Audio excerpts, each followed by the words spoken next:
Welcome to the All Things Nintendo podcast. I'm Brian Shea, and this is a weekly podcast to discuss all the biggest news and games from the world of Nintendo. As you are listening to this, I am just getting back from my time in Japan over the holidays. But as always, I've got a good one for you, as today we kickstart the new year. We are going to have a conversation about what we think 2026 looks like for Nintendo. And I couldn't do this without bringing on one of my all-time favorite guests. He's the host of the Nintendo Voice Chat podcast. It's IGN's Logan Plant. Logan, how have you been? It's been way too long since you've been on the show. Hey Brian, doing well. It has been too long. Yeah, it was a super busy second half of 2025, but I'm excited to turn the page to 2026. Absolutely, and we're going to do that right here on this episode. But before we do that, Logan, last week's episode was our annual awards show here on All Things Nintendo, which you were the guest for in 2024. That's right, yeah. Ahead of our future-facing conversation, what was your favorite Nintendo game of 2025? Easy, Donkey Kong Bonanza. No question, by far. Really? My Well, I know you game. loved that game.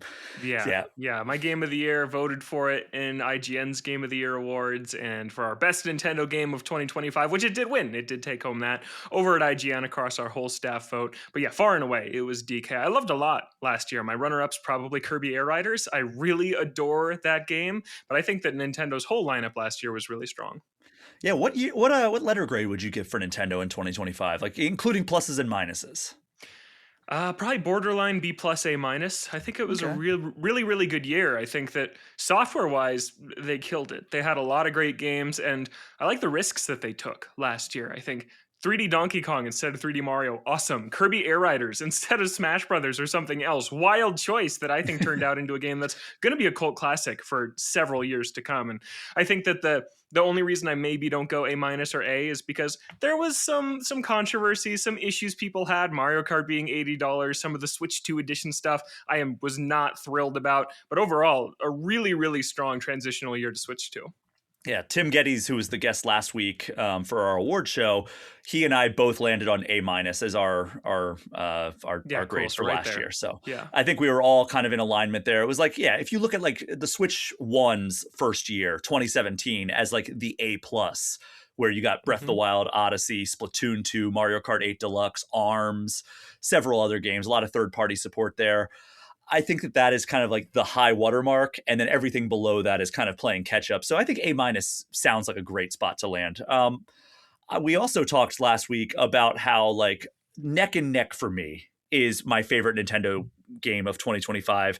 On one hand, you have Donkey Kong Bonanza. On the other hand, you have Metroid Prime 4. Oh, it's that high And for you. Okay, I cool. love Metroid Prime 4. Like I love the original Metroid Prime. I've never too. really like played through the second and third one like as much as I did with the first one. Mhm. But this one recaptures kind of that feeling that I had playing through that first Metroid. I think that or Metroid Prime, it really does capture that feeling. It lives up to kind of like the expectations that I built up in my head over the years. And Metroid Prime has never been like oh my God, there's a Nintendo franchise that I need to play every single game. Like if they put out the trilogy, which I think it's insane that they haven't to this point, I would play all three of those games in the lead up to playing Metroid Prime 4. That did not happen. That's another universe that happened. So going from Metroid Prime Remastered to Metroid Prime 4 Beyond, it felt like such a natural evolution. And I would be really fascinated to go back to play 2 and 3 and see like if you can really spot like the gradual change, or if it really is just like Retro went like, hey, let's go back to basics with Prime 4, add this like psychic stuff and add like some new abilities. But ultimately it does feel like similar flow outside of like the open world sandbox stuff, that literal sandbox, you're out in a desert of Metroid Prime 4. But like I think the level design feels ripped straight out of Metroid Prime 1 minus the psychic stuff. And it's endlessly rewarding, and I think that it depending on what day you ask me, I will tell you it's either Donkey Kong Bonanza or Metroid Prime 4 is my favorite Nintendo game of 2025. Cool. Yeah, I love Metroid Prime 4. I'm very mixed on a lot of it. Like, I think the weakest points are pretty weak, but the high points are so high for me that it really, like, what I take away from that game, having finished it several weeks ago now, is the high points that I agree with you are in line with the highs of the Metroid Prime trilogy. There are areas I won't forget exploring for the first time, like Ice Belt, when you just travel through that lab. It is amazing. I love Volt Forge.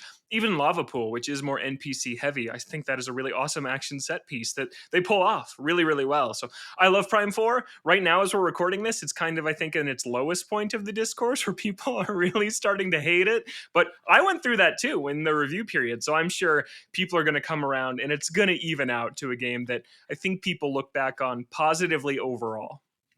Yeah, I think that people were kind of overblown in their worries for like the NPC interactions that we were going to have with a lot of these characters, because like overall I would say it's like 95% a solitary experience, which is what you want from a Metroid game. So Yeah. I'm glad you enjoyed it as well. But yeah, it's up there with Donkey Kong Bonanza in terms of my favorite games of Nintendo's 2025. By the way, how did the IGN Game of the Year and like award deliberations go? Like, you know, behind the scenes, like they're always pretty lively at Game Informer. I'm just curious, like how those discussions unfold at other major outlets. Yeah, no, they're definitely very lively. We had like 40 people in a Google Meet call, just taking turns raising their hands with that function on the call and defending their favorite games, and nominations and winners got swapped in and out on the fly based Oh on my God. live straw polls in Google Meet. Like it was very, very lively. It was a lot of fun. I showed up on vacation. This was over Thanksgiving break, and I logged on to this 1 hour meeting just to say my piece for Bonanza, which did end up winning our best Nintendo game. Didn't quite go that way for Game of the Year, but yeah, it was super fun. Yeah, there were some where it's like, especially with Game Informer being a print magazine, you know, we have to have a set number of things, right? We're like, okay, we're going to devote this many pages to this feature of like our best games of 2025. We know we're going to have a top 10. We know we're going to have like other categories and like editor picks that are just like, hey, if you, it's not going to win an award, but if you want to shout out like this game, this is your chance to do it. So we have to have a set number of those to fill the set number of pages. Yeah. So it's like we get down to there and we're like, okay, this is how many games we want to have, and then everybody lists out the games they want to shout out, and then it gets down to the point of like, we've got to cut like five, and then it becomes Mhm. like a battle royale of like, all right, we've got to eliminate five of these. How do we do this? Like, and then it becomes like kind of the gloves are off. It's very amicable. Past years, like pre-pandemic, when we were all in a room together, it was just a bloodbath. We would get like yelling, we would lose our cool. It was just intense conversations. And I think we're a lot more civil now that we're all remote, because like we're not like having that instant knee jerk reaction of like, no, let me jump in and interrupt you, because you know everybody kind of waits their turn a little bit better when you're Yeah. remote. But it is still, it can get pretty intense in some of those debates. Yeah, it's really fun. Before we jump too much into this discussion about 2026, just a reminder that you are listening to the All Things Nintendo podcast. This show arrives in your podcast feeds completely free each and every Friday, brought to you by the fine folks who support me on Patreon. Without people like them, this show would simply not exist. You can join the Patreon for as little as $3 a month. That gets you access to the community Discord, which lets you hang out with fellow listeners of the show. But there are also $5 and $10 tiers to get you early and ad-free episodes, plus shoutouts at the end of every episode. Just go to patreon.com and search All Things Nintendo. It's only because of the wonderful folks who support this show that it is able to continue each and every week. So, as a disclosure, we should throw this out here right off the bat. This might be woefully outdated because we are recording this the day before the Game Awards. Yeah. So Mhm. any of the news that is coming out of that will not be included, which, you know, may be a bit odd, especially since, you know, a couple weeks ago at this point, as you're listening to this, you heard us break down all the TGA news. But you know, I had to hop on a couple of planes and am on the other side of the planet at this point, so it just is impossible to get it all out at the a timely fashion. But hopefully, you can suspend disbelief in that regard, so I can, you know, get a nice little vacation in. So, Yeah, you Logan, deserve it. looking forward at 2026 for Nintendo, we have a very incomplete picture of what this year is going to look like for Nintendo. They've adopted this kind of model of like, we're going to announce games with kind of the anti Metroid Prime 4 method of like, we're going Mhm. to wait until the last possible minute to announce these games.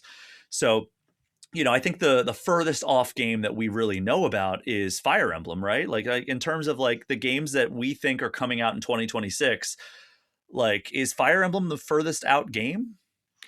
Well, Splatoon Raiders is still TBA. Oh, Doesn't even have a right. year attached to it, so that might come later. The Dusk Bloods, I have no idea. I don't know. That Oh, could show up God. at the Game Awards, so I don't even know if we should talk too much about that one. That seems really likely to me. But yeah, there's plenty of games that are just blanket 2026 that we don't even have a quarter for yet. Yeah, so let's just, I guess, go chronologically as they lay right now on the release calendar. And the first one that I see on the calendar is Animal Crossing New Horizons Nintendo Switch 2 edition, which, performance upgrade, giving you more characters that can, or more players that can join you online. But also, like, there's this whole, like, you're making hotels for, like, it's almost like the Happy Home, not Happy Home Designer. What is Paradise the for Paradise? Horizons. Happy Yeah. Home Designer was the 3DS game. Happy Hmm. Home Paradise was the expansion that came out for the Switch 1 version. This is like letting you do that on like a kind of like on steroids. How are you feeling about Animal Crossing New Horizons Nintendo Switch 2 edition? Yeah, feeling good about it. I think that this is a really interesting strategy, $5 Nintendo Switch 2 upgrade path for pre-existing owners. And to me, this says this is Mario Kart 8 Deluxe. I don't think we see a new Animal Crossing for multiple years at this point. We know at Nintendo for a long time, development teams have been kind of split between Animal Crossing and Splatoon, and they're making Splatoon Raiders. Probably signals to me Splatoon 4 is next up for them, and New Horizons is going to be this living, breathing thing that continues to get content updates across both Switch 1 and Switch 2 for the next few years. I'm mixed on how I feel about that aspect of it because, yeah, I always want a new Animal Crossing. I didn't love that we had to wait 10 years for a new Mario Kart, essentially, for Mario Kart World. But I think that this is going to be a really natural upgrade path for people. You get the update on Switch 1, you see, oh, I can use the fancy new controls and play with more people and do this stuff on Switch 2. I think that's a bigger deal than people think, and that a lot of people are going to upgrade to Switch 2 for Animal Crossing. Oh, definitely. I think it is the perfect excuse to jump back into this game that at 5 years ago, 5.5 years ago, actually 6 years ago almost at this point, was the biggest game on the planet. That Yeah. everybody was playing Hmm. Animal Crossing. Celebrities were playing Animal Crossing, games media, casual gamers, grandparents were playing Animal Crossing New Horizons. It was the thing that set Nintendo's 2020 on fire. Yeah. And people have fallen off. I think the player count is probably pretty low at this point, especially relatively speaking.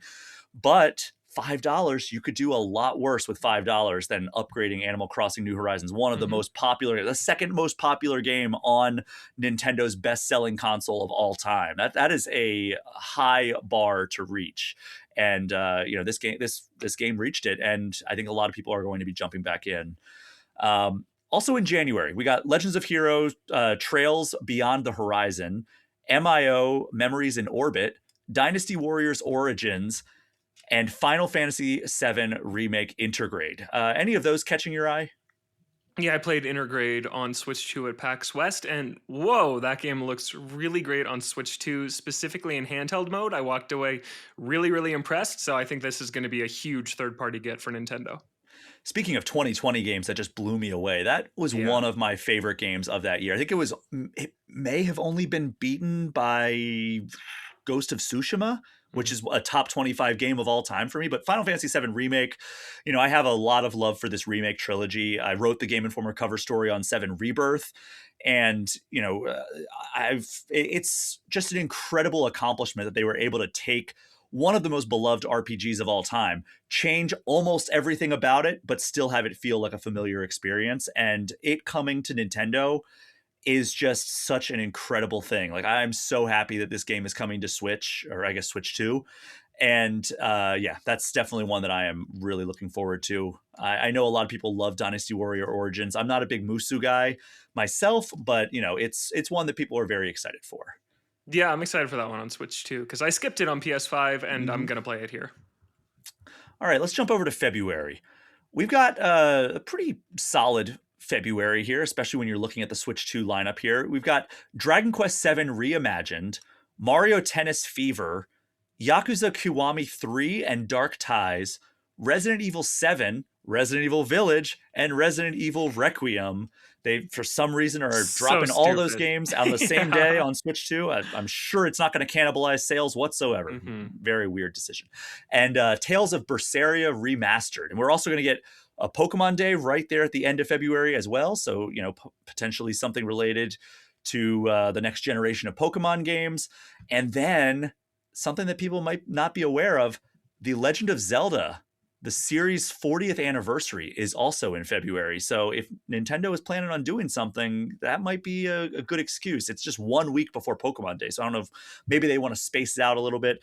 But let's start with Mario Tennis Fever. Are you a big Mario Tennis guy? Oh yeah, love Mario Tennis. Loved it since the N64. I love Mario Tennis Aces. I think that's a pretty underrated game in the Switch library. Its gameplay is just awesome.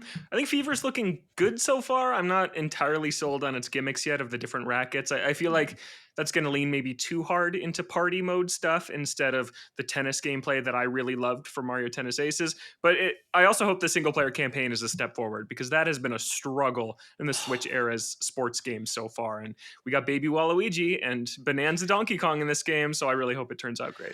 Yeah, that single player mode, especially with Mario Golf Super Rush Oh, it's and so good. Mario Tennis Aces, those brought down the entire experience for me. And why can't we just go back to the types of single player experiences we were getting in these sports games on like the GameCube and Game Boy Advance and Game Yeah. Boy Color era Hmm. of like these sports games, because those were so much more engaging. You got like all these RPG elements. You often got like a fun little story to follow along. It wasn't Hmm. super frustrating. It wasn't super convoluted.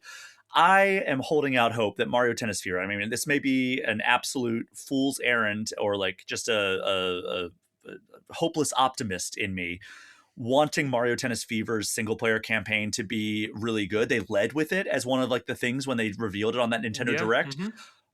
But does that necessarily mean it's a mark of quality? I don't know. They also are Hmm. showing very selective things, so who knows what this is going to end up being. But I'm with you though. I think that they could lean a little bit too. I mean, there's multiple ways that the racket gimmick could go. Right? They could go way too far in like the casual side, where it's like, okay, it's a party game, like people are doing ridiculous things with the rackets and like building, or they could go too hardcore. They could make it so it's like, all right, you got to like, find the meta within Mario Tennis, which I don't think anybody really wants to do. Like maybe it'll Hmm. surprise us and it'll like be perfectly balanced and it's just like a fun way to interact with all kinds of different, tennis matches and everything. And I love Mario Tennis as well. So like I'm excited for this. I think that it's up there with like my favorite Mario sports franchises. It's like Mario Tennis and Mario Golf are probably the top dogs on that. Then you're lucky because those are the only two they seem to care about very I know. much that Well, always hey, they get tried Mario games. Strikers, but it Yeah. it Hmm. didn't turn out super well. But Hmm. yeah, Mario Tennis Fever is definitely one that I am extremely excited for. Which the other one on this month I would say that I'm most excited for is Dragon Quest VII Reimagined. Like Me too. one of the most beloved, most cherished RPGs of all time, and I feel like it's kind of like unapproachable at this point because like it's just what is it like on 3DS and PS2 and that's it? Yeah, PS1. Yeah. PS1. Oh Yeah. god. And the 3DS version got really expensive over time. Hmm. Yeah, so that was how I tried to play it originally, and I just kind of was like, I don't know how, because like Game Informer used to have its vault, so I would just go check out games, and Mm-hmm. like I'm also not the biggest handheld guy, so like it's hard for me to stick with a long play game on handheld. I'm if I'm flying somewhere, obviously I will bust out the Switch and enjoy my time in that. But like if I'm sitting at home, I don't want to just like hold a screen up to my face. Like that is not my preferred way to enjoy it. Mm-hmm. So having it be on 3DS was really hard for me if I didn't have like a trip to go on, like in terms of like sticking with it. Because it's like there's a giant TV right in front of me. Why am I not playing this on that? Thankfully, with the Switch, we don't have to worry about that. And that's why I'm really hopeful for this because Game Informer just did its cover story on it. All the stuff that I read, all the stuff that I learned from talking to Wes, who was the cover story writer for that, tells me that this game is going to be something really special. And it's, we just talked about how great Square Enix has done with the Final Fantasy VII remake trilogy.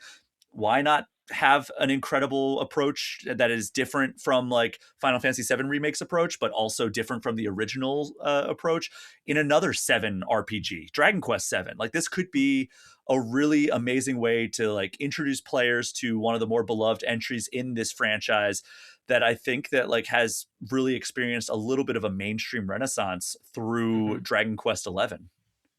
Yeah, and the 1, 2, and 3 HD 2D remakes were Oh all yeah. fantastic. That's like industry standard for what remakes should be doing right now.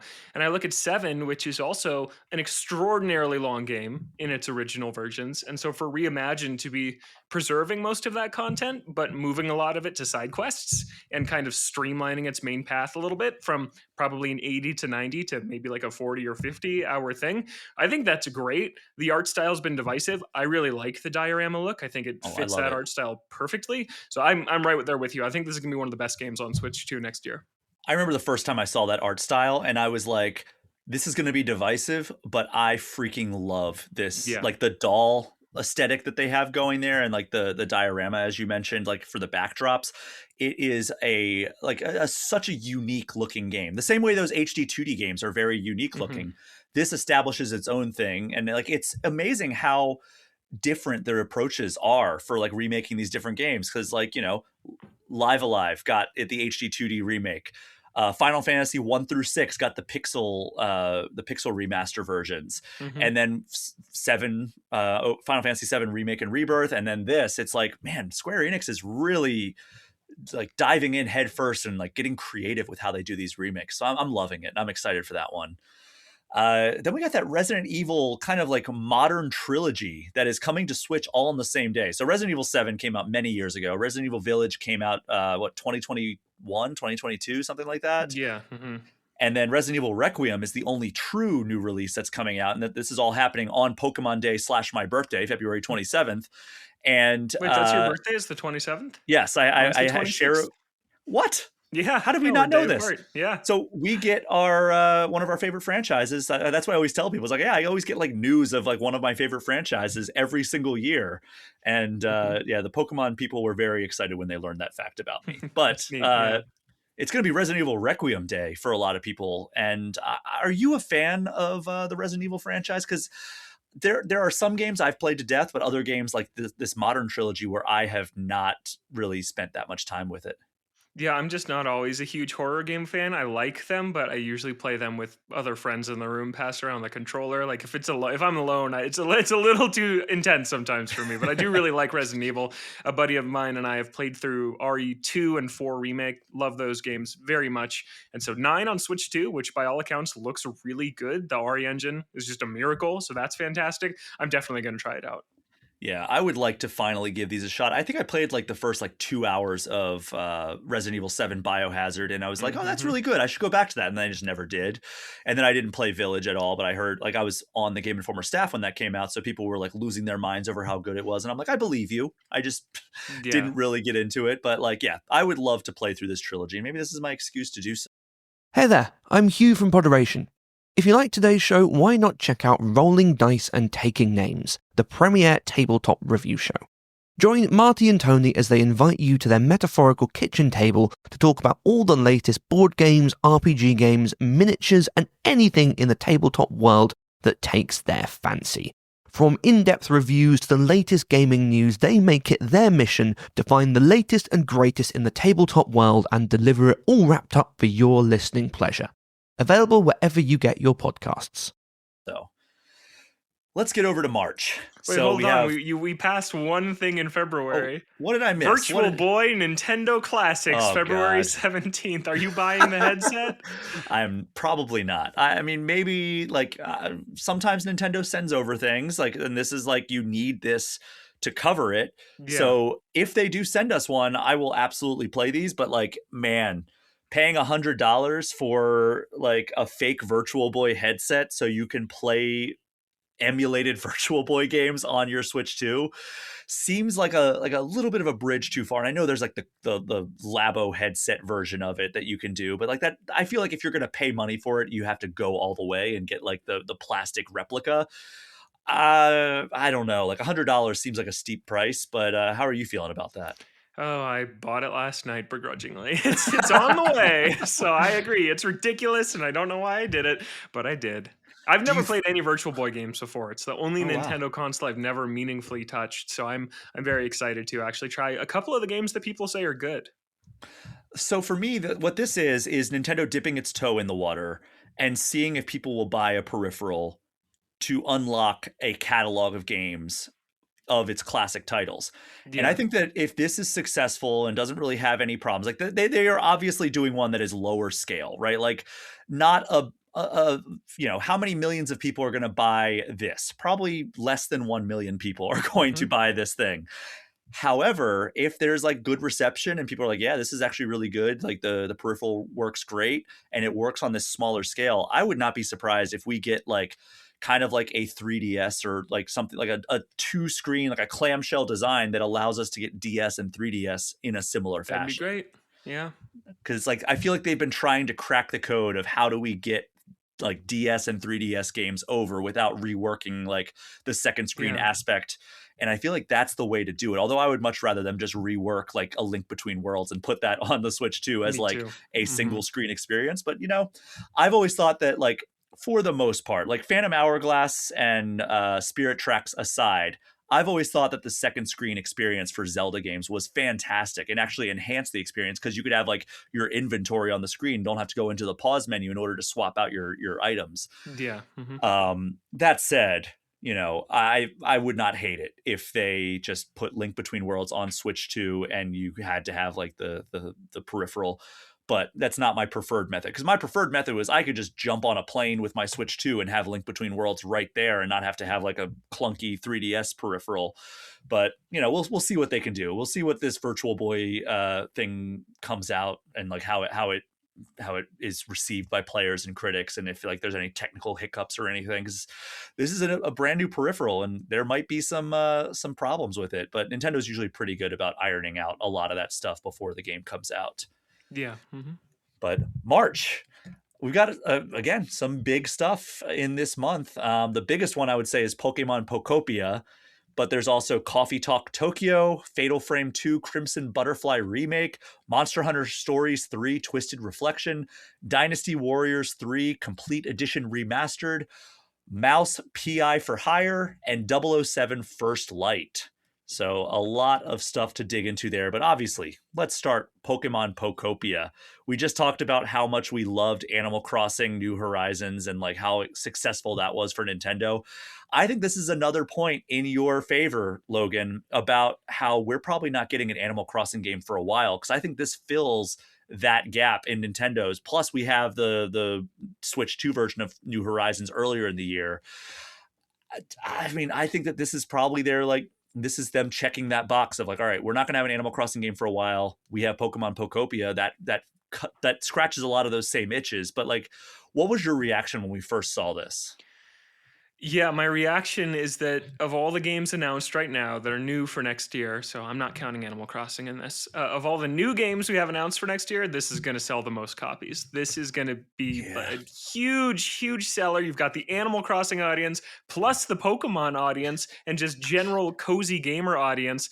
This is going to be enormous. Pokemon is going to have a huge spotlight next year for the 30th anniversary. And I think that when we have that Pokemon Day presentation on your birthday in February, we're going to see probably Gen 10. We'll talk about that a little bit later. And they're going to put a highlight on this as well and say, hey, but in like a week from now, you can play this on your Switch too. Everyone that picked up Animal Crossing again is going to see that and say, oh, this is a new thing I can jump to. Because 3.0 of Animal Crossing looks like a lot of content, but I don't know if it's anything that's going to get years and years and years out of it. So it's like get people back in, and then here's this new thing only on our next console. I think it's going to be an enormous success, and I think the game looks really good. Also, it looks like that Dragon Quest Builders style, but with a Pokemon skin. I think it's going to be a huge hit. I love Dragon Quest Builders, and I'm glad you called that out because that's the other game that I think it's like, melding with, right? It's like the Yeah. Pokemon license or Pokemon IP, a little bit of Animal Crossing in terms of like the town building and everything, and then a whole lot of Dragon Quest Builders in terms of like, all right, you got to clear out this area. How do we clear this area out?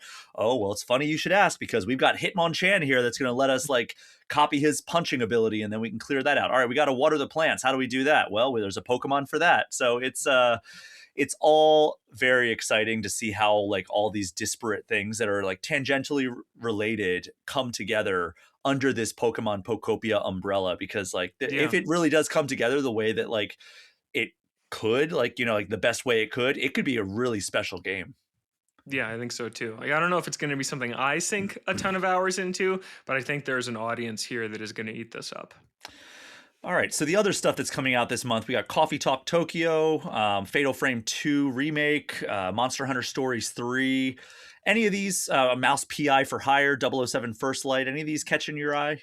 Yeah, James Bond. I mean, along with RE9, just like we're getting these days, day one on Switch 2. That is phenomenal. I love Uncharted. I love Hitman. I think the 007 First Light is going to be really, really cool. And I never thought I'd be playing it on a Nintendo console.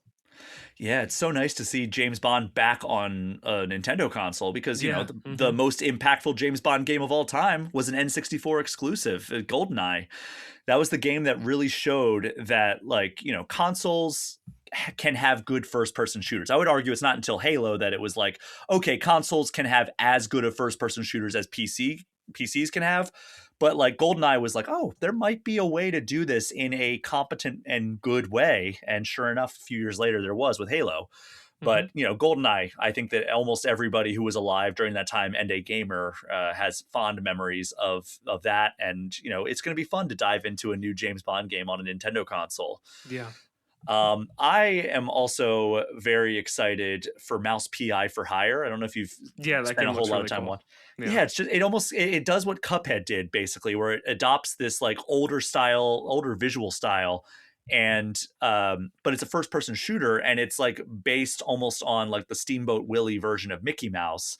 And it's like, very, very retro looking, but also very novel in the way that the Mm-hmm. animation works. So that's one that I think that we've been covering over at Game Informer for quite some time, and I'm just ready for it to come out. And we only have a few more months, which is really exciting. Yeah, very cool. So other big games that don't necessarily have like release dates, but they are coming to Switch 2. We don't know if this is coming in 2026. I would assume it's coming in 2026 unless it gets outright canceled. Borderlands 4, Mm-hmm. uh, the Dusk Bloods. We know that is something that Nintendo is working very closely with From Software on. Speaking of which, Elden Ring Tarnished Edition, which was delayed out of this year after some pretty rough early previews of like performance on that. Fallout 4 Anniversary Edition, Fire Emblem Fortune's Weave, Indiana Jones and the Great Circle. One that I'm extremely excited about that I don't know how many people have this on their radar, but Inkonbini, One Store, Many Stories. I don't know if you know Oh about that one, yeah, Logan. Yeah. yeah, that does look neat. Yeah, it's like basically a game where you're running a Japanese convenience store, and apparently like through running this store, you learn a lot about like the customers and also the owners, and like you develop relationships with them. It sounds very, very cool. Lego Batman Legacy of the Dark Knight, Pokemon Champions, Rhythm Heaven Groove, Scott Pilgrim X. I was told that it's probably X because it's playing off of instead of EX because it's playing off of Scott Pilgrim fighting the X's. I was like, that's brilliant. Yeah. Mm-hmm. Super Mario Brothers Wonder Switch 2 Edition plus Meet Up in Bella Bell Park, Tomodachi Life Living the Dream, Vampire Crawlers, Witchbrook, and Yoshi and the Mysterious Book. I mean, we can talk about all of these or as many of these as we want to, but anywhere you'd like to start. Oh man, I think that the Duskbloods is going to be a huge deal. I think that yeah, FromSoft has some issues with optimization, Elden Ring not looking great, but building something ground up for Switch 2 that Nintendo is co-publishing in regions outside of Japan, FromSoft is going to step up to make an exclusive game with like the king of games in Japan, which is Nintendo, and just the run they've been on lately, Elden Ring and then Night Rain, which I know is a little more mixed, but I think Night Rain is phenomenal. I think the Duskbloods is going to be an enormous, at least timed exclusive for Switch 2. I liken it to like Monster Hunter Rise. Capcom and Mhm. Nintendo team up. Here's an exclusive game that will eventually go elsewhere, but this is for Switch. I think the Duskbloods is going to be awesome. I think it's going to maybe be unveiled at the Game Awards, so maybe we'll know by the time you're listening to this if that happened, but I can't wait to see what that looks like. Yeah, Jeff Keighley has a great relationship with Hidetaka Miyazaki and From Software. We've seen them reveal Elden Ring stuff in the past. We've seen, I think the first tease for Sekiro Shadows Die Twice came at the Game Awards one year. Yeah. And it won Sekiro, Game of the Year there yeah, later. Yeah. Sekiro and Elden Ring both won Game of the Year. So there's a very real scenario that people listening to this podcast know more about Duskbloods than we do in this moment because we're recording this before the Game Awards. But that and Elden Ring Tarnished Edition, I think, have the potential to be huge for Mhm. Switch owners if they can get Elden Ring running well, which Yeah. to this point seems like it's been a pretty massive hurdle for them. I mean, to the Mhm. point they delayed it out of there. Mhm. It was originally supposed to come out in 2025. I'm excited for Fallout 4 Anniversary Edition, Mm. but I am a little less excited now that Skyrim Anniversary Edition has hit Switch 2 because it seems like I haven't fired it up yet. Bethesda did provide me with a code to check it out. I have not fired it up as of this recording, but it sounds like it's not the best like Switch 2 upgrade. Like That's a it shame. seems like they're still running at 30 frames per second, and like yeah, like the resolution maybe looks a little bit better, but it sounds like maybe that people were underwhelmed by like it being locked at 30 frames per second and like some other like kind of typical Bethesda jank, which I have kind of learned to live with over the years, because like, you know, Fallout 3 is the game that got me into writing reviews about video games. Like that was the first game I ever reviewed because I loved it so much in college that I was like, I want to write a review about this. And I was writing about music at the time. So like the Fallout franchise has always held a special place in my heart, and I'm excited to play Fallout 4 again. But Cool. man, I really hope that it runs well and like they're able to optimize it a little bit better than it sounds like they did Skyrim on Switch 2. How are you feeling about Fire Emblem Fortune's Weave? When, granted, we don't know a whole lot about it, but where is it on your hype level? It's pretty medium right now for me. I'm kind of a known Three Houses hater. I don't think that's a bad game, but I think it's just not a very good strategy RPG at all. I think that the combat scenarios are pretty weak, and that game's way more focused on the tea parties and the relationship building and the persona style calendar system that I don't care about at all personally. And I think this is looks like a sequel to that. I think that's what Fortune's Weave is going to be. So I think for me, I don't know if I'll be too hot on it, but Three Houses is the best-selling strategy RPG of all time. So there's no denying that formula worked. I think it's going to be a great exclusive for Switch 2. Just personally, I don't know. Fire Emblem hasn't done it for me kind of since the 3DS. Yeah, Fire Emblem has been a tough sell for me in recent years. Again, I've heard nothing but amazing things about Three Houses. I tried it and kind of bounced off it. And I'm Mm. somebody who loves the Persona franchise. So that stuff should be right up my alley. And maybe I just need to give it time to like mature and like I can see the brilliance behind it. But it's just, I don't know. I want to give it another shot. I tried Engage and I bounced off that Mm. so hard. Like it just did not do it for me whatsoever. And I've heard some people say it's not as good as Three Houses, which, you know, then in that case, I will just play Three Houses if I'm going to try to play a Fire Emblem game. But yeah, Fire Emblem has always been kind of like a lower level franchise for me personally. And again, I understand there are people who are absolutely in love with Fire Emblem and they live and die every time there's a new Fire Emblem game coming out. But it's just, for me personally, it's a lower level like hype franchise. Yeah. So one that I am very excited about, and usually is a lower level hype franchise for me, the Lego series. Hmm. Lego Batman Legacy of the Dark Knight. You know, when they put out like a new Lego Batman, I'm like, okay, whatever.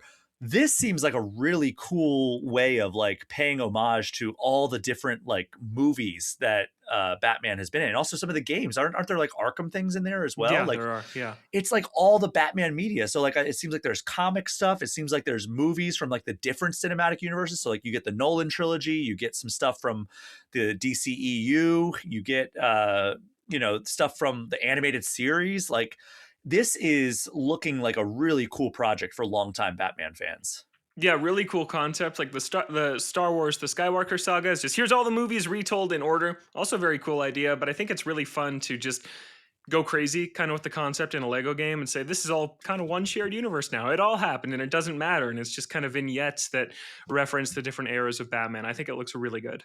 Absolutely. And I'm excited to see like what they pull from each one, because I feel like I've experienced most mainstream Batman media. You know, I've seen all the movies. Yeah. I have watched like the acclaimed like animated movies. I've seen a lot of the animated series, read some of the like the bigger graphic novels. Hmm. I'm just really excited to see like what kinds of like, they're almost like when you go to like a Marvel movie, and not to pull like their biggest competitor as like an example, but like you go to a Marvel movie and some of those movies, it's just like the main draw is what cameos are they going to bring in? Like Doctor Strange, the Multiverse of Madness. That was like okay, the main attraction here is what cameos are there going to be? That was such an integral part of their marketing and everything. And I feel like that's kind of the way for this, where it's like, okay, yeah, Lego games are fun. Like I liked Lego Skywalker Saga, but like I'm not like, oh man, I can't wait to play this. This kind of transcends that because of like what Easter eggs, what references, what cameos are they going to have? Yeah. That makes me really excited for this game.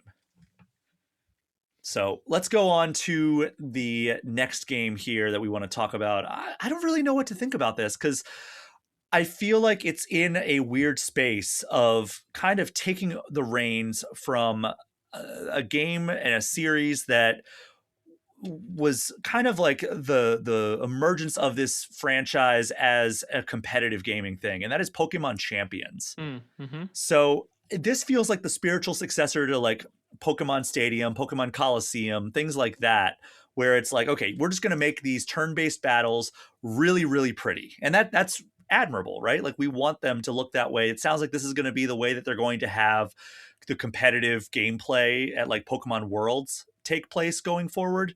So I'm really curious what this package even is outside of just like the core battling mechanics. Do you have any insight into like what this could possibly even be? I think that's pretty much all it is going to be. I think it's going to be a place that no matter what the mainline game is at the time for the next, I don't know, for the foreseeable future, forever, people do their battling here through Pokemon Champions. You can bring in the Pokemon with Pokemon Home. I think it makes a ton of sense. I think that yeah, I think that it's going to be curious if the competitive community does latch onto this or not. But being on a mobile device, that just expands the reach of competitive Pokemon so much further than it being locked to a Switch or a Switch 2. I think it's really, really smart. I think it will probably launch near or alongside a mainline Pokemon game to kind of punch up its launch.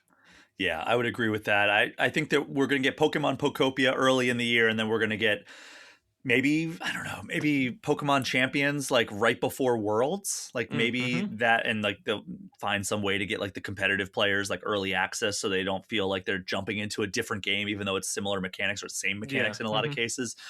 But I think that like Worlds might be like the big coming out for Pokemon Champions, and then probably, Gen 10 or whatever game we end up getting from Pokemon probably in the holiday season. So that's kind of the calendar I'm laying out for Pokemon. Yeah, But I think it could that's be a fair. big year for Pokemon. We'll talk a little bit more about that at the tail end of this episode. Yeah. But are you a big Rhythm Heaven guy? Huge. Love Rhythm Heaven so much. I cannot wait for Groove. I think that I predicted it would come out in 2025. I barely missed the mark when they announced it. I'm like, no way. And then there was a 2026 date. Yeah, Mega Mix on 3DS is amazing. So Hmm. happy this franchise is getting another shot because that was 10 years ago now, which is crazy to believe.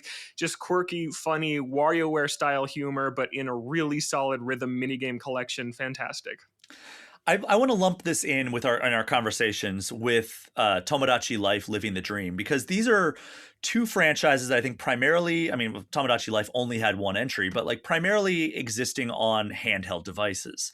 And when they made the leap over to like, merging those platforms, I feel like I kind of lost hope. Like I was like, all right, well, Mm-hmm. Rhythm Heaven, we went the entire Switch generation without getting a new Rhythm Heaven game. We went the entire Switch generation without getting any mention of Tomodachi Life. And it seemed like, Nintendo had ported over Miitopia. Is that Yeah. Mm-hmm. that's the RPG starring Mii's. And those two always went hand in hand for me, where it was like, yeah, Miitopia and Tomodachi Life. If you want to play a game with Mii's, those are the ones you play. It felt like Tomodachi Life was kind of left in the rear view. And I was like, well, we're just never going to get another Tomodachi Life. I'm glad I enjoyed it when I did. That's one of my favorite 3DS games. It's like a sleeper Mm-hmm. pick for me as like one of my favorite I 3DS agree. titles. Yeah. So when they said there was a new Tomodachi Life coming to Switch, I was like so excited. And everything that I see looks really fun and looks like they're keeping the same like surreal spirit of the first game. The hey, you can put anybody in a room with anybody else. Like you can have like Dr. Phil and Barack Obama having a conversation while Shaquille O'Neal rolls around on the ground. And then you have a Mm-hmm. dream where like Reggie Fils-Aimé and Shigeru Miyamoto are like skipping through a field of flowers. And it's like the most like ridiculous scenarios that just play out before you, and it always surprises you. And it's hilarious if you import like your friends or celebrities or whatever into your game, because it just becomes that much more zany to be like, oh, let's see what you know let's let's see what Eiji Aonuma is up today, and he's like blowing bubbles sitting on the beach with your best friend from college or whoever's in your game. Yeah. It's just such Mm-hmm. a weird game that like I love every bit of it. But like Rhythm Heaven is right up there with me in terms of like this is an underappreciated Nintendo franchise that we just felt like we were never getting a new entry, and I'm so happy these are both coming back this year. Yeah, me too. I love Tomodachi Life on 3DS as well. I call it like a me ant farm is what it always reminds of. And Yeah. it really is what you put into it. Like if you don't take the time to make great Miis or import great Miis that other people have made, or make sure you're pulling from all corners, fictional characters, celebrities, best friends, whatever. But if you really invest in it, it rewards you with just hilarious scenarios that you would have never seen coming, like you said. So I'm so psyched that one is coming back too. And these are both Switch 1 games also, which is why it's easy to lump them together. These are going to go out to a wide audience, which makes a lot of sense. Absolutely. So I did not expect us to get any DLC for Mario Wonder, but here we are. We're getting a Switch 2 upgrade plus Meetup in Bella Bell Park, which seems like it's expanding the multiplayer offerings, which I think was probably the sorest spot of that Me overall too. package when it came out in hmm 2023. But how are you feeling about the Meetup in Bella Bell Park? I can't say that word. Yeah, it's I don't know. I'm not feeling great about it yet. I feel like I would have just wanted if I could have handpicked an expansion for Mario Wonder, it would have been really difficult level packs that would have come out. Time rush challenges like New Super Mario Brothers 2 is my least favorite Mario game. We ranked them on that Mario tier list episode. I don't like that game, but I do No. love its Coin Rush DLC level packs and I would have liked something for that here for Mario Wonder instead of what looks like Mario Party mini games essentially, but with the Mario Wonder gameplay style. Like if I want to do that, I'll play Mario Party. And there's a great one on Switch and Switch 2. So it's not looking like what I want, but at the end they did tease, hey, there's going to be some single player challenges also. So I'll be really interested to see what that is when they give this thing a date because it doesn't have one yet. But it's going to be I, April 2nd, by the way. I'll tell you you that think right so? now. Yeah, that's when Okay. the Galaxy Amiibo come out. So I'm sure it's Oh, going to be April yeah. 2nd. I mean, we also have the Mario movie right around that time Yeah. too. Let's jump into that Mario Galaxy movie. That is coming. What, April? Yeah. April 7th. It's something like that. Like, Yeah, not entirely sure. how are you feeling about that? Like, we'll come back to the games, but like, I think that it would be impossible to talk about Nintendo's 2026 without talking about the follow up to one of the biggest animated movies of all time. Yeah, excited. Excited to see kind of how they follow up the original, which I liked some of, didn't like some of it. I thought references, all that stuff was great, but from a story perspective, not the best kids movie out there. Galaxy has very cool, epic vibes. I'm excited to see kind of how they play into that. I loved the first trailer when they go to the spherical Mhm. planet with the Cheep Cheeps in the water. It looks like Mario Galaxy. So I'm high on it and excited to see how it turns out. And I think Brie Larson is a fantastic casting for Yeah, I don't know Rosalina. how we didn't see that coming with how I big of a know. Nintendo fan she is, and she's worked closely with them before. It makes a lot of sense. Yeah, and it seems like they're not holding back on like how incredibly powerful Rosalina is. Like Yeah. she, Mhm. what is it? Longlegs is the character. Yeah, the boss that you have to hit the, like, underside of. Yeah, she Yeah. just wrecked his entire business in that trailer, Yeah. and I love that moment so much. And they play the little like jingle after she does it. And I'm like, oh, that's perfect. And I really hope that like they double down on like we're gonna really dive into like the Mario universe here. Like it seems like we're getting Yoshi.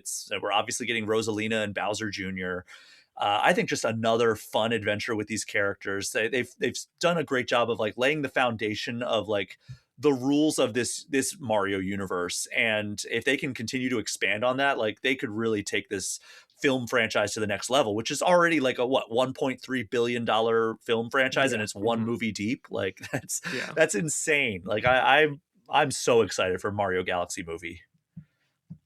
So, the last first party game that we officially know of is Yoshi and the Mysterious Book, which I am a big Yoshi fan. I think that Woolly World is one of the most underrated Wii U games, and it's criminal that it has never made the leap over to Switch. And I would Yeah. imagine this is going to prohibit it from making the leap to Switch, at least in 2026, because they're going to be like, oh, we already have a Yoshi game coming out. Mhm. No need to do Yoshi's Woolly World Definitive Edition or whatever they would end up calling it. Yoshi's Crafted World, less so, but still good. Yoshi and the Mysterious Book. At first, when this was revealed, I thought it was Yoshi's Story too. Like it has It might as all of well his be. Yeah. yeah, so I thought it was that for sure. But no, Yoshi and the Mysterious Book.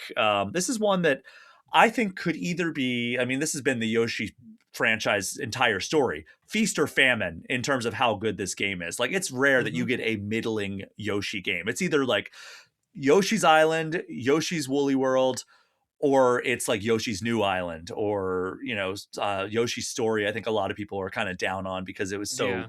so kind of kid facing. Mhm. I loved it because I was a kid when I played it, but like if I Mhm. go back and play it now, I'm like, yeah, this isn't the best gameplay experience. Where are you thinking Yoshi and the Mysterious Book falls, even though we don't know a ton about it yet? I think it's gonna be right up there with Woolly World and Yoshi's Island. I got really strong vibes from that first trailer. I just think The art style is amazing. That kind of Spider-Verse style stop motion, lower frame rate thing looks really, really good. And I think the concept is strong too, of we're filling out this encyclopedia of how do different things in this world interact with each other. It's like Breath of the Wild light. And I think that's really cute for a kid-friendly Yoshi game. So it all come to the soundtrack is a big thing because it's been quite terrible in a couple of Yoshi games and really amazing in other Yoshi games. But I'm feeling good about this one because I didn't like Crafted World. I hated New Island. I love Woolly World. I think this will at the least be better than Crafted World.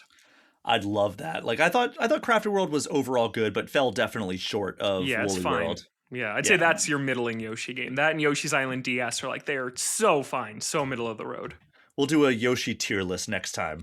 Yeah, sounds good. Yoshi's topsy-turvy, not good.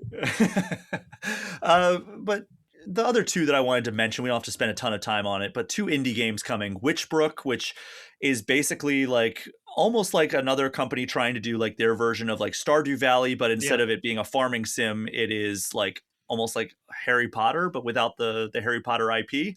And then Vampire Crawlers, which is like a Mm. spin-off of Vampire Survivors, which it's a roguelite deck builder, dungeon crawling game, which that sounds extremely fun and borrows a lot of like the characters and power-ups and everything that you get in Vampire Survivors. So very excited for those.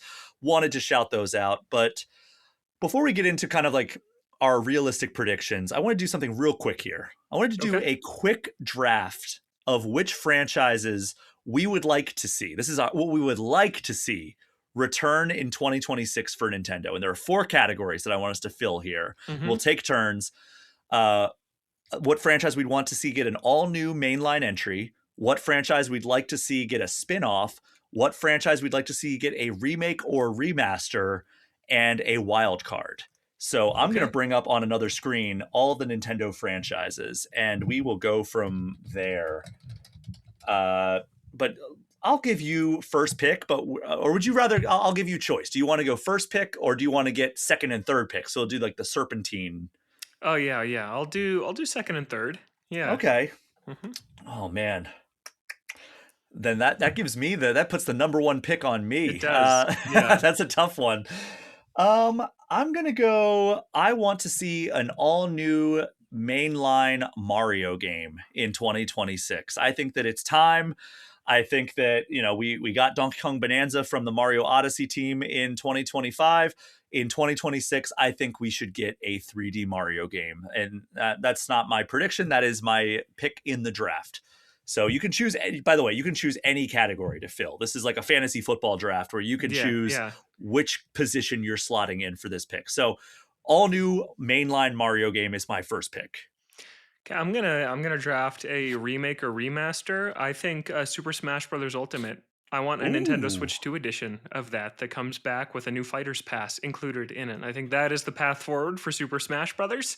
I think that Sakurai made Air Riders. They've been done with that for a while. I think they moved right onto this smaller scope project where maybe he's gonna train his protege on here's how you do Smash Brothers Crash Course with this DLC pack, and then this will be his swan song for the franchise. You bring everyone back again because it's still Ultimate. Hopefully, that legally makes it easier to keep Sora and all these other crazy characters, and you add 5 more or 6 more characters.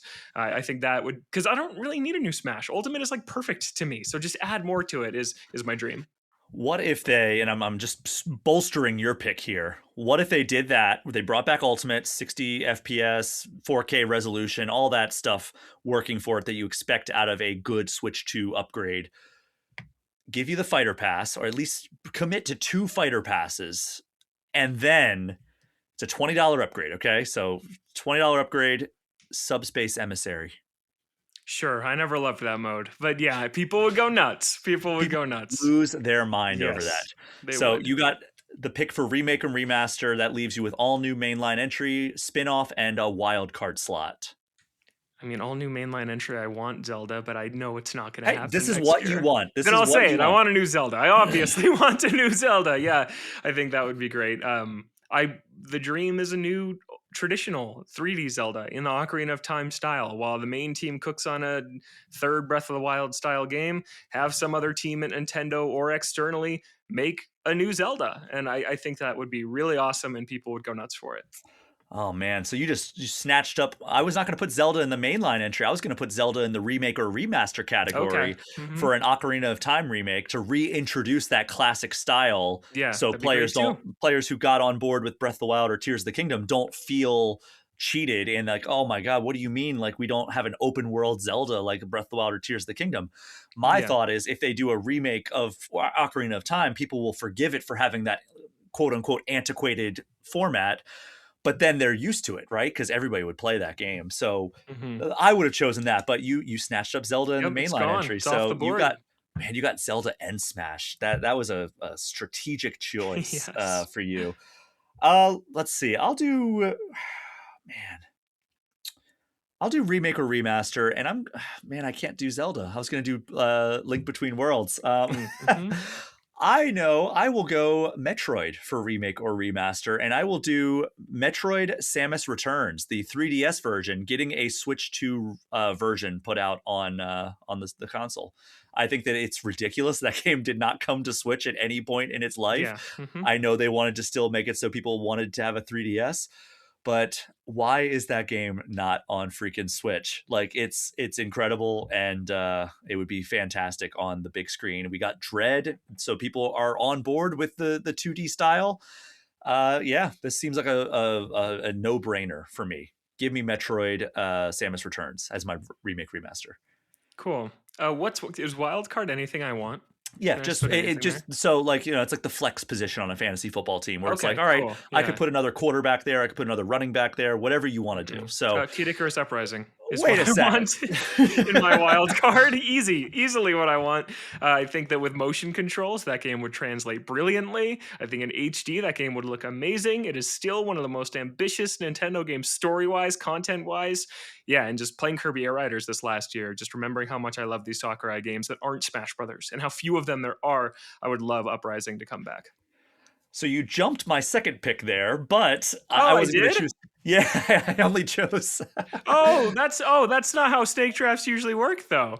Yeah, Is Steak it? Drafts. Yeah, you go back to the person who had first, and then he gets like the final Oh, pick I in the thought next it was round, and then I get one, you get one, I get the second two in a row, then we alternate one. That's my bad. I'm sorry. I'll take it no off. You worries. can No, have it. no, You can I'm have not it doing back. Kid Icarus Uprising, Okay. so that'll just be your. I'm gonna Yeah. go. I guess spinoff is my next one. Man, that's tough because a lot of the heavy hitters are off the board already. Um, I'll do. Man, we already are getting a Pokemon spinoff. What about man? I will do a Mario spinoff, even though Mario was the mainline entry. I think if Mario Sports is kind of its own Mm-hmm. franchise, Mm-hmm. I'll do Mario Baseball. Nice. Okay. I was thinking about that. That's a good choice. Yeah, Mario Baseball. It's been way too long since we've got one of those. The Switch era showed us that Nintendo is interested in experimenting with these older spin-off franchises that haven't gotten a lot of love in a while. We mentioned Mm-hmm. Mario Strikers. I think Mario Baseball. It's time. So I that's would love my that. my spin-off. I love Mario Superstar Baseball on GameCube so much. Huge baseball fan. That Yes. would be amazing. All right. So that leaves you with your wild card or My spin-off. No, spinoff. spin-off. Okay. Yeah, my spinoff, which I'm not sure what to pick here. It's tough. This is a tough category. Yeah, a spinoff of something. Come on, we know you want to pick Donkey Konga. I don't need that to come back. I don't need Donkey Kong to come back. Man, a Nintendo franchise spin-off.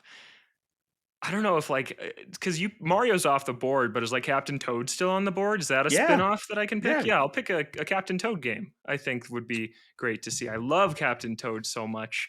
And that DLC was like, whoa, they made new levels for this game on Switch? That was crazy. So they could surprise us and come back with another game like that that's just totally unlike anything else in their catalog. That's a great pick. I wish I would have thought of Captain Toad. That probably would have been my pick instead of a Mario Baseball game. But Mario Baseball, I would be excited for that as well. That Yeah. only leaves me with my wild card, and I am going to go Star Fox. It's Okay, time. nice. It's Yeah. time to bring back the Fab Four in space. Give us Fox, give us Falco, give us Slippy, and give us Peppy, which, rest in peace to the voice actor behind Peppy, who I think passed away a couple years ago at this Mhm. point. But, incredible series that just hasn't been done justice in recent years, recent decades, unfortunately. Hmm. I almost put this as my remake or remaster because I think that a remake of Star Fox 64 expanded out with like the best levels from other Star Fox games would be really, really fun. But I screw it. Just give us a whole new entry. Give us a whole new Star Fox game, and that's how I'm going to round out my team here, I guess. Sounds great. So to recap, I have a mainline Mario game. I'll say 3D Mario game to be specific. Mario Baseball is my spinoff. Uh, Remake was Metroid Samus Returns, and Wild Card was a new Star Fox game. Your mainline was Zelda, preferably Hmm. a 3D Zelda. Your Hmm. spinoff was Captain Toad. Your remake or remaster was Kid Icarus Uprising. That was my wild card. Oh, Wild Card. What was your remake remaster? I'm forgetting. What did I want to remake? Oh, I just said it. What did I want to remake? What did I take? I should have been taking notes. Smash Brothers, Smash Ultimate, Smash Brothers, Smash Ultimate. right. Oh, Yeah. that's a great call. Yeah, it's like a Switch 2 version of Smash Ultimate. Yeah. Yeah. I think we did great there in terms of like dream picks. But Yeah. to close out this episode, that's a fun exercise. But what franchises do you think are most realistically due for another entry this year? Yeah, I have two. I have two that I think, because I think this release schedule is already kind of filled out just based on what we know. Nintendo puts out 1 to 2 games a month, depending on like Switch 1, Switch 2, whatever. So we already have a lot on the calendar. But I think Pokemon Gen 10, Oh, yeah. lock it in. They're not going to miss the 30th anniversary. They're not going to miss that without putting a generation out. And I'm not even talking about the leak stuff. I don't even really pay that much attention to that. I just think logically, there's no way Pokemon misses this year. So No. Pokemon Gen 10 in November. And then should I share my other main one too? Yeah, go for it. October, Luigi's Mansion 4 is my big prediction for this Whoa. year. From Next Level Games, it's been a while. Strikers Battle League was 2022, so 4 years ago. And it's been, it'll be 7 years since the last Luigi's Mansion, which was a 10 million plus seller on Switch 1. I think that's a perfect Halloween game for this year. That is a great call. I'm still leaning that like I'm always in the camp of this could be the year we get a new like 3D Mario game. Mm-hmm. But it's going to be tough because the team that has been largely responsible for that just did Donkey Kong Bonanza. So it's like maybe they put it on like a different team on it, and like the 2D team just did Wonder a couple of years ago. Now they're working on Meetup at Bella Bell Park. Mm-hmm. I don't know who would have been working on a new Mario game. So like that's the problem. And obviously like Nintendo is capable of developing 2 games in in concert with one another, but like it's going to be interesting to see what it is. I think those are 2 great picks. Pokemon is as close to a lock as you could possibly get. And then Luigi's Mansion, I think I didn't realize it's been 7 years, but I guess that's right because it was pre-pandemic because I was playing that game for review, Luigi's Mansion 3, in the Game Informer office, and I remember that like vividly playing that and having like our former editor-in-chief Andy McNamara being just walking by watching me for like 5 minutes and going, "I always liked Luigi's Mansion." I go, "Yeah, me too." And he goes, "All right, let me know how it is," and then walked away. Cool. Nice. It's a very specific memory. That's awesome. It is, yeah. So before we get out of here, Logan, what does Nintendo Voice Chat have on the horizon for 2026?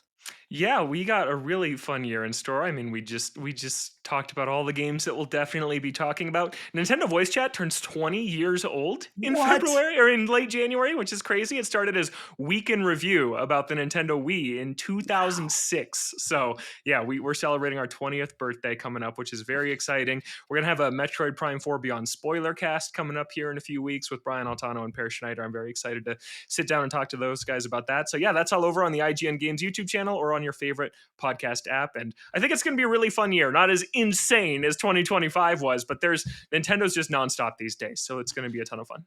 Absolutely. Well, Logan, thank you so much for joining and helping me kick off this new year of all things Nintendo. I'm so excited to hear what you guys have going on over at Nintendo Voice Chat and of course over at IGN.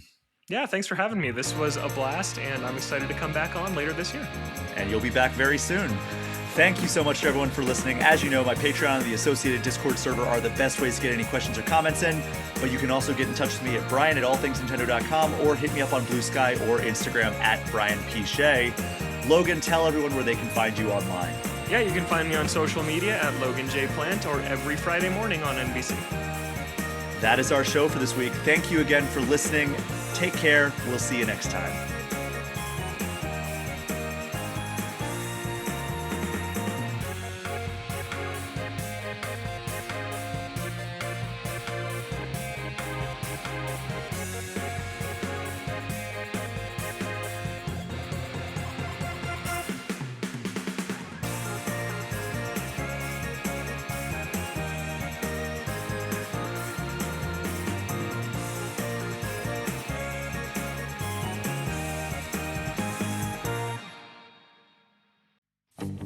Hey everyone, thank you so much for listening to this episode of All Things Nintendo. Before we close out the show, I just want to give a special shout out to the $10 patrons of the podcast. Alex Stadnick, Andy Junkins, Ben Richland, Chad Brecky, Chaps My Ass, Derek Sigmund, Dusty Beeman, Ian T. Clark, Jawar Hello, Johnny Five, Jose Villalobos, Joshua DeProy, KC Radio Man, Cody Gibson, Creeper207, Ozman83, Paul at Drunk on Mako, Pratable, Rob McCann, Bobby Mac 265, Robert Sosa, Roberto Nieves, Roger Reichert, Russell Sayer, Smithy Poo, Zane Sink, and Zek 3 Sword Sama. Thank you so much for your continued support. You are the reason I'm able to keep doing this week after week. Hey there, I'm Hugh from Podderation. If you liked today's episode, why not check out Tartan Tabletop, a D&D show as Scottish as it sounds. I won't terrify you with my attempt at a Scottish accent, but I can assure you that Tartan Tabletop is some of the funniest tabletop content you will hear all year. Find it wherever you get your podcasts.